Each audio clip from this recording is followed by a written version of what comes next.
Welcome back. We're joined this week by Labor MP Kelvin Thomson, former Liberal MP Bruce Baird, former West Australian Labor Premier Jeff Gallop and Liberal MP Jamie Briggs. 12 days ago, Julia Gillard announced her deal with Malaysia. We send 800 asylum seekers there and take back 4,000 processed refugees in return. But since she announced the deal, 3 boats have arrived, about 107 people in total, who are now in a form of limbo. They're being held on Christmas Island. The government has said they won't be processed here. They'll be processed in a third country. But Malaysia is saying not here until the deal is finalised. It's not yet finished. Kelvin Thomson, did Julia Gillard announce this prematurely?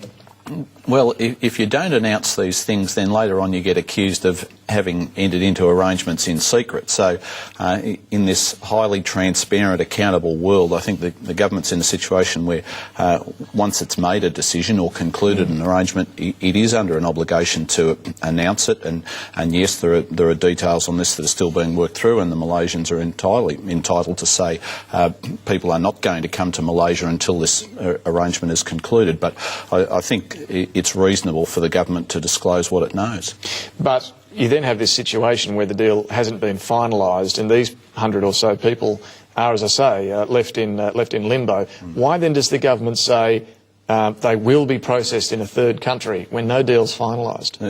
The government's wanting to send out a very clear message to people smugglers. It wants to break the people smugglers business model and to say to people, do not get on the boats and do not come to Australia, because this will not get you permanent residence in Australia. All it will get you is a detention centre in another country. Bruce Baird, what do you think of, firstly, the Malaysian deal itself? Well, look, to me it seems curious. I mean, you won't process them offshore in Nauru because they're not signatories to UNHCR. But you do it in Malaysia, which hasn't got a fantastic record in terms of human rights. You send them 800 and get 4,000 back.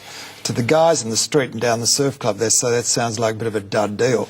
And they've already announced it and haven't put it to bed. Again, it's a bit of a debacle. I personally would like to see them processed in Australia quickly and forget this nonsense. But that's the way they're going, and it's really not working out for them, because they don't get the votes of the people who are opposed to lots of asylum seekers here, but they're also not getting back their own people who are now going to the Greens in terms of the asylum seeker issue. You were a big critic of the Pacific solution under the Howard government. Do you see this as being any different, the sort of Julia Gillard approach? It's exactly the same. I mean, you know, there are benefits in terms of you've got the processing centre in Malaysia, which is the But it's not pathway. A centre. They're not held in detention, as far as I'm aware. No, some will be and some won't, I think, depending on what they do there.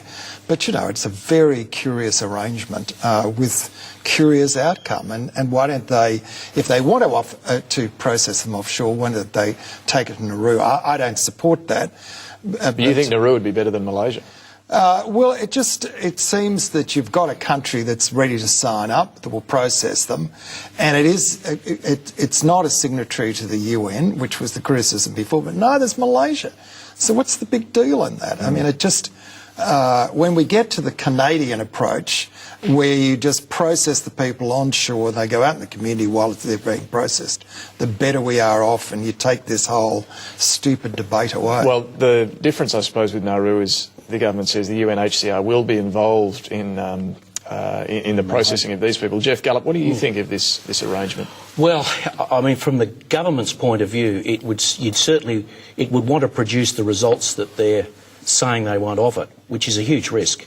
Because obviously the reasons people travel over the seas and take get into dangerous situations is that they're pretty desperate. So whether or not their desperation is going to be overridden by, you know, a rational calculation about finishing up in Malaysia, I'm not sure. So it's a very risky strategy. We've had 3 boats since you announced it's a very risky strategy, and you know, I think Bruce is right. You know, in the end, we've got to find a way of, and let's remember, Nauru, the people that went there came to Australia. I mean, they finished up in Australia. They did. Yeah. So in that sense, that was not a quote-unquote solution to send a message to the people smugglers. But what I think is we're just going to have to try and come up with a better way, and the better way is to deal with this issue, as Bruce said, probably along the lines that other countries do, where the initial processing occurs, the initial examinations and whatever, and then on that second level, which is the security business, people are being held for too long, and I think we need a rational, sensible approach.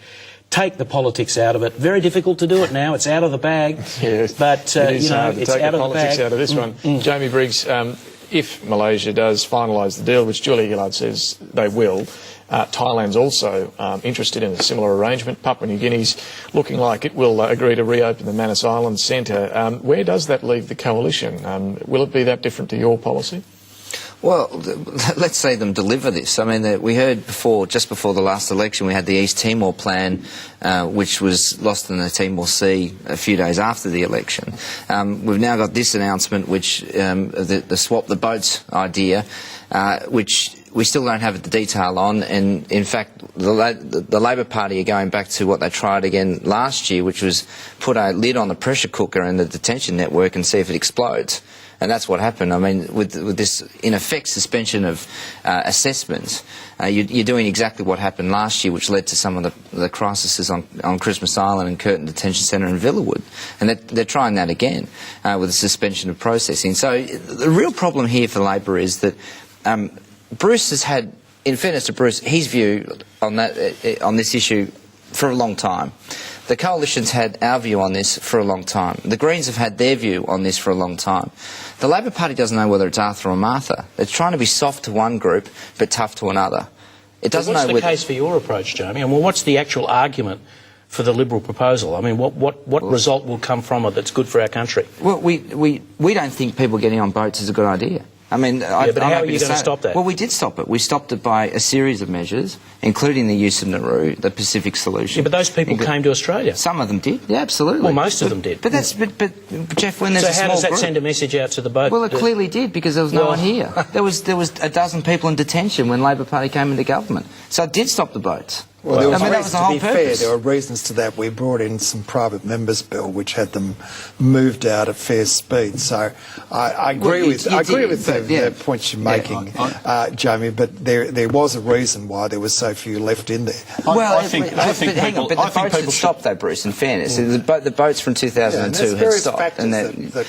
They are. But I think people should give it a go and not rush to judgment. The truth is, if you're looking at this from the humanitarian perspective, we are taking in an additional 1,000 refugees each year, so the refugee quota has gone from 13,750 to 14,750, so that is a step forward in terms of refugee applications.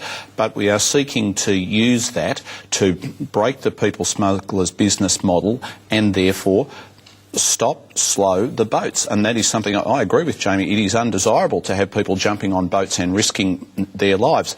The argument for this has in essence been, but there is no queue. But this process seeks to establish a queue. What it says is that for people who have been through the United Nations High Commission on Refugees processing process, who have been waiting in Malaysia in detention centres, or not necessarily in detention centres, but who have been waiting for long periods of time, they are entitled to priority over people who are able to pay the people smugglers. So in establishing a queue, I think that is a step forward all round, and it should be given an opportunity. Kelvin, is there something wrong with my maths?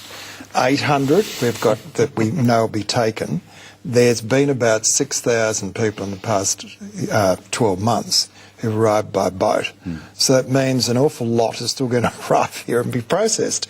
So while I agree with you in terms of it's great that we've got more people being processed here, but it just doesn't work that they're all going to end up in Malaysia or the maths are not there. Well, you agree that increasing the refugee intake by 1,000 people a year, 13,750 or 14,750 is a good thing.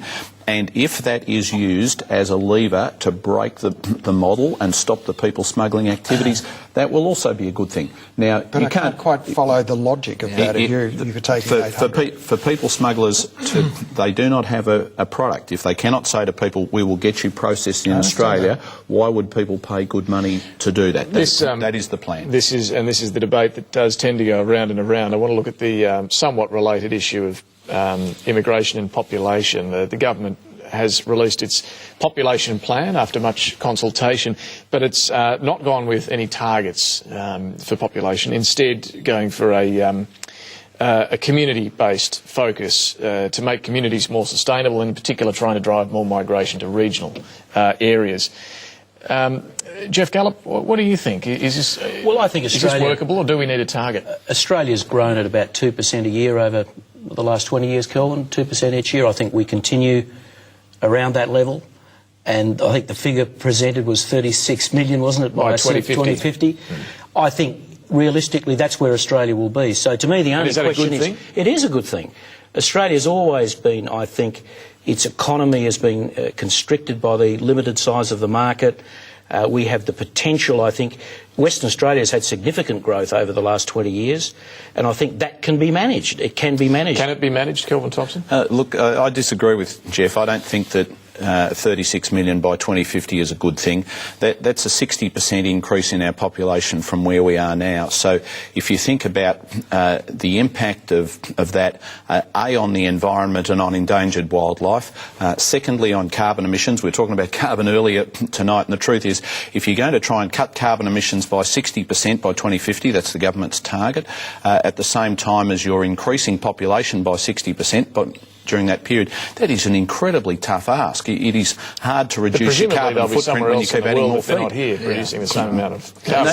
No, that is not true. The footprint of the average Australian is much higher than the footprint of people living in the countries who come to Australia. And once they come to Australia, they aspire to Australian lifestyles. Tax will change that, though, won't it? So would you agree, Kelvin, that you would actually, to have a reduced immigration level, you're going to have a reduced standard of living in Australia? No, because we've got labour supply issues now. No, that is the tourism industry I'm involved in, they're screaming out, the restaurant, the hoteliers, the mining area, all saying, where are we going to get the people from? That is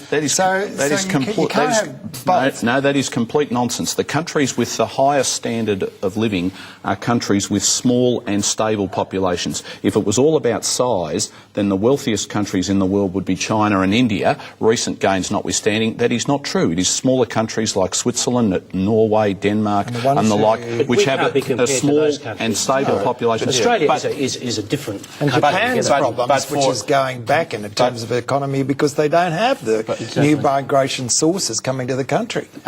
Japan is in much better shape than a lot of countries which have been growing rapidly, like the Philippines and Thailand and so on. They are in far better shape. Their life expectancy is greater. Their GDP per capita Kelvin Thomson, is greater. what sort of population then is sustainable in your view?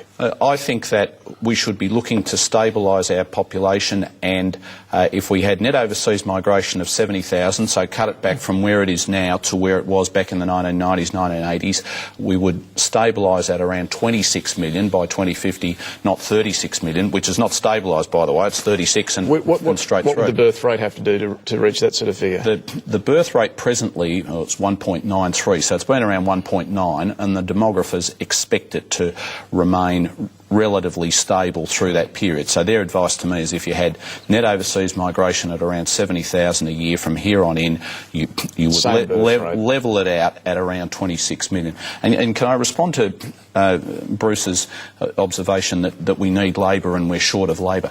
The fact is that we have 500,000 people who are out of work on New Start allowance. We've got 800,000 people who are on disability support payments. The Prime Minister says she wants to increase the participation rate and bring people into work, and I am in favour of that. The Treasurer says in his budget night speech, we haven't got a pair of hands to waste. So how can we as a nation go to the world and say, you know, given Australia's potential, and there's no doubt that we have the ability to manage our cities better, to introduce sustainable practices in all that we do, and to say to the world, no, we don't want more than this many people.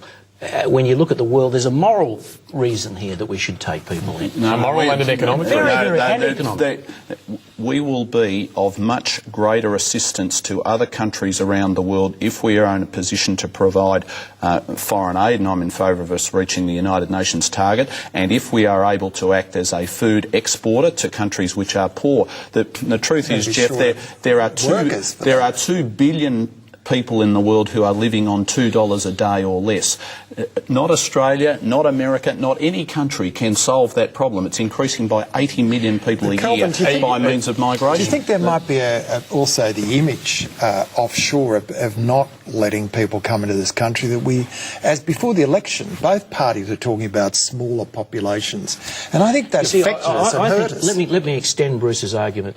We're now living in a world where the relationships between the different nations is very, very difficult to define and describe clearly. You've got a lot of interdependency, huge amount of interdependency, but at the same time you've got uncertainty. And some of the biggest countries in the world are now the poorest countries, such as China and India. They're big, but they're poor. There's a sense of resentment. Now, I agree with Bruce. I mean, if Australia goes to that world and says, you know, we're going to put a line around how many people live here, it's a recipe for, sending an aggressive message. Hostility. I just can't... We're going to have to move on. Hold on. We had, during the 1970s, 1980s, 1990s, when we were running net overseas migration of 70,000 or thereabouts, was it sending that hostile message? No, it's not. It's not no migration. It's not no net migration. It's simply saying... It's very small, though, Kelvin. It's exactly the number that we used to have, and on the basis of which Australia was extremely prosperous. We've got to move on. Are you getting anywhere internally on this, though?